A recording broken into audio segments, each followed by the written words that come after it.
सर्वांना क्रांतिकारी रामराम. मित्रांनो, एक पिक्चर आलाय. बरेच लोक ते पिक्चर बघून पागल होत आहेत. टॉकीज मध्ये कोणी लोळून घ्यायले, कोणी आपटून घ्यायले, कोणी रडायले, कोणी पळायले, कोणाला काही जण तर बेहोश झाले, काही जणांना तर अटॅक झाला. अरे काय वेडेपळेच आहे काय. पिक्चरचं नाव आहे सय्यारा. सय्या म्हणजे कोण तुम्हाला माहिती आहे का? जाऊ द्या, ते पुढचा विषय राहिला. भारतामध्ये सर्वात जास्त असे रोमॅन्टिक पिक्चर तयार होतात. तुम्ही हॉलिवूडला बघा, हॉलिवूडमध्ये 1-2% सोडे ना तर असे पिक्चर नाहीत. हॉलिवूडचे पिक्चर क्रिएशनवर, सायन्स फिक्शनवर असे जास्त आहेत. आणि भारतामध्ये जे लाखो वर्षापासून जे कुत्रे, मांजर, माकडं, वानेर करायचे, आता बी आपली वृत्ती तीच आहे. शेंबड पोरग, शेंबडी पोरगी, अट्रॅक्शन होणार, त्याला प्रेम समजणार आणि मग एकाला देव समजणार, भगवान समजणार, काय काय समजणार, पुंजणार, ती सोडून गेली, कोणी बाशी घेणार, कोणी मरणार. अरे काय लावले तुम्ही, सगळं हार्मोनचा खेळ आहे, हार्मोनचा. मग तुम्हाला प्रेम व्हायला तर लहानपणी कॉम्प्लेक्स होत नाही तुम्हाला, पहिला दुसरीला बालवाडीत. कारण तेव्हा आपले हार्मोन्स जे की सेक्स हार्मोन आहेत ते सिक्रेट होत नाहीत बॉडीमध्ये आपल्या. आणि एक वयापर्यंत आलं माणूस 15-16 की तेव्हा ते हार्मोन्स सिक्रेट व्हायला सुरुवात होते. आणि तो फक्त केमिकल लोचा आहे, त्याच्यामध्ये प्रेमासारखं काहीच नाही. ती फक्त वासना आहे, तिला नाव आहे काम वासना.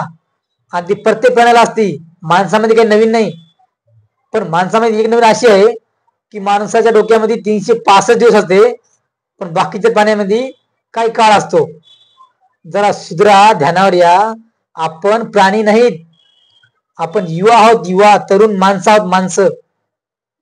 आपल्याला बोध दिलाय, बोध, समज दिली, बुद्धी दिली, विवेक दिलाय. जरा त्याचा वापर करा. ह्या गोष्टी एका वयामध्ये काय करतायत.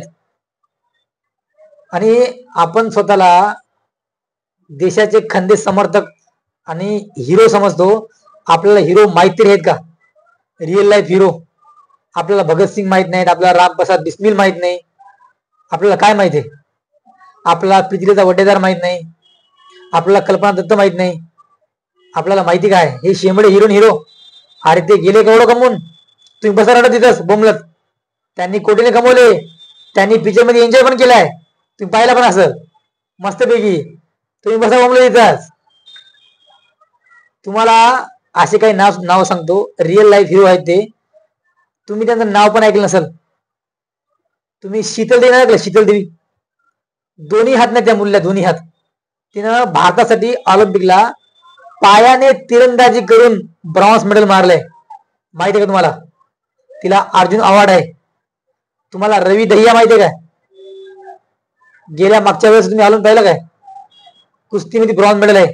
तुम्हाला असे किती नाव आहेत खेळामध्ये, सायन्स मध्ये, की त्यांनी भारताचं नाव, टेक्नॉलॉजीमध्ये त्यांनी भारताचं नाव एकदम वर नेले आणि भारताचं नाव केलेलं आहे. आणि असे रिअल लाईफ हिरो आपल्याला माहिती नाहीत.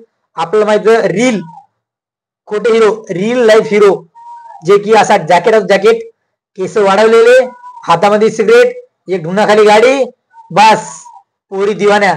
अरे सुधरा रे, हे फक्त हार्मोनचा खेळ आहे. जे एक कुत्रा एका कुत्रीकडे बघून किंवा एक कुत्री एका कुत्र्याकडे बघून जे अट्रॅक्शन होते का, तेच माणसाचं आहे. सेम टू सेम, काहीच फरक नाही. पण एक गोष्ट लक्षात घ्या, आपण कुत्रा, मांजर, गाय, वासरू, बैल नाहीत. आपण माणसं आहोत. आपण काम वासना समजून घ्यायला पाहिजे. आणि जर कुणाला काम वासना समजत नसेल तर त्यांना एक सांगतो, पुस्तक आहे आचार्य रजनीश ओशोने लिहिलेलं, संभोग से समाधी तक. ते पुस्तक वाचा, तुम्हाला कळल की काम वासना काय असते. अजून तर काही काम वासनेविषयी तुम्हाला अधिक माहिती असेल तर राजा बृहदहरी होते, त्यांनी लिहिलेलं आहे श्रृंगार षटकम मध्ये की काम वासना काय असते. ते वाचा, तुम्हाला तेव्हा कळेल. तिला काम वासनेला दाबायचं नाही, तिला समजून घ्यायचं असते. आणि अजून जर तुम्हाला माहिती घ्यायची असेल काम वासनेविषयी तर सध्या रिअल लाईफ हिरो ज्याला आपण संत म्हणतो, महामानव म्हणतो, आता ही जिवंत आहेत. त्यांचं नाव आहे आचार्य प्रशांत. तुम्हाला ते काम वासना म्हणजे काय आणि जीवनाचा प्रत्येक टप्प्यावर जीवन कसं जगायचं आपण कोण आहोत, हा मी कोण आहे, अहंकार काय आहे, या सर्वांविषयी माहिती देतात. तर तुम्ही त्यांनाही फॉलो करू शकता.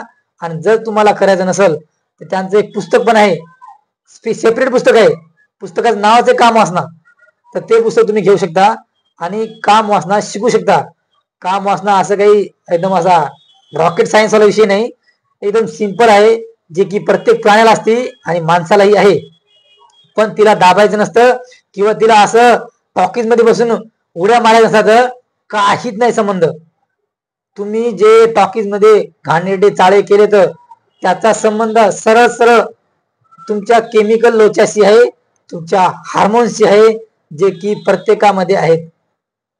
जर तुम्हाला खरंच प्रेम समजून घ्यायचं असेल, प्रेम आणि कामवासनामध्ये जमीन आसमानाचा फरक आहे. जर तुम्हाला प्रेम समजून घ्यायचं असेल तर तुम्ही जरी आचार्यपेक्षा तुम्हाला आवडत नसतील, कारण असं आहे की एक मन आहे की गावातल्या पैलवानाला गावात मान नसतो. जोपर्यंत एखादा चांगला माणूस जिवंत असतो, संत ऋषी महात्मा महामानव, आपण त्याला किंमत देत नाहीत, आपण त्याचं ऐकत नाहीत. पण जसं तो जातो निघून किंवा तो मृत्यू पावतो, तो मेला की त्याचं मंदिर बांध, त्याचे फोटो, त्याचा उदो उदो हे सगळं करतो. अरे जर तुम्हाला खरंच मान द्यायचा असेल तर जिवंतपणे द्या, जिवंतपणे संतांचा ऐका.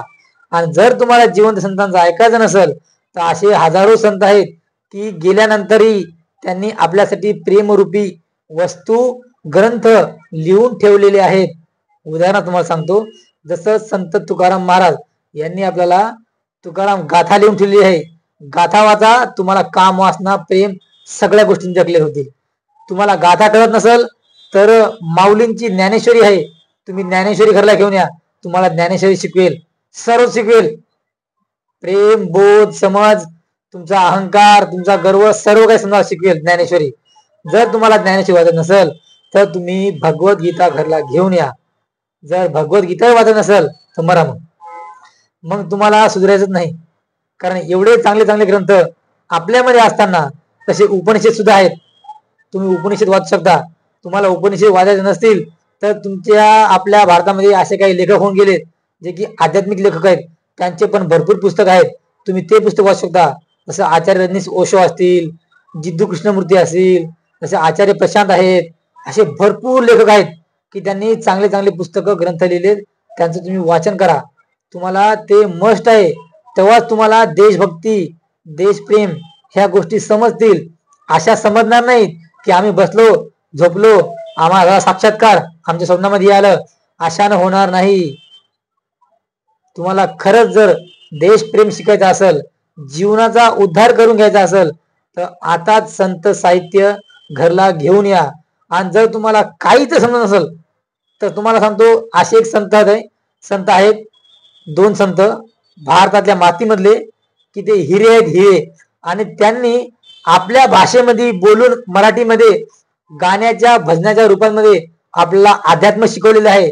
अध्यात्म असं काही लई मोठी गोष्ट नाही, साधी सिंपल गोष्ट आहे. अधिक अधिक स्वतःला जाणून घेणे म्हणजे अध्यात्म. तर आपल्या इथे 2 संत आहेत, त्यांनी एकदम मराठीमध्ये आपल्या भाषेमध्ये आपल्याला अध्यात्म शिकवलेलं आहे. त्यांच्या भजनातून, त्यांच्या कवितेतून, त्यांच्या गाण्यातून, त्यांच्या लिखाणातून आपल्याला सांगितलेलं आहे. तर ते 2 संत आहेत, तुम्हाला माहित आहेत, पूर्ण जगाला माहित आहेत. त्यांचं नाव आहे संत गाडगे बाबा आणि राष्ट्रसंत तुकडोजी महाराज.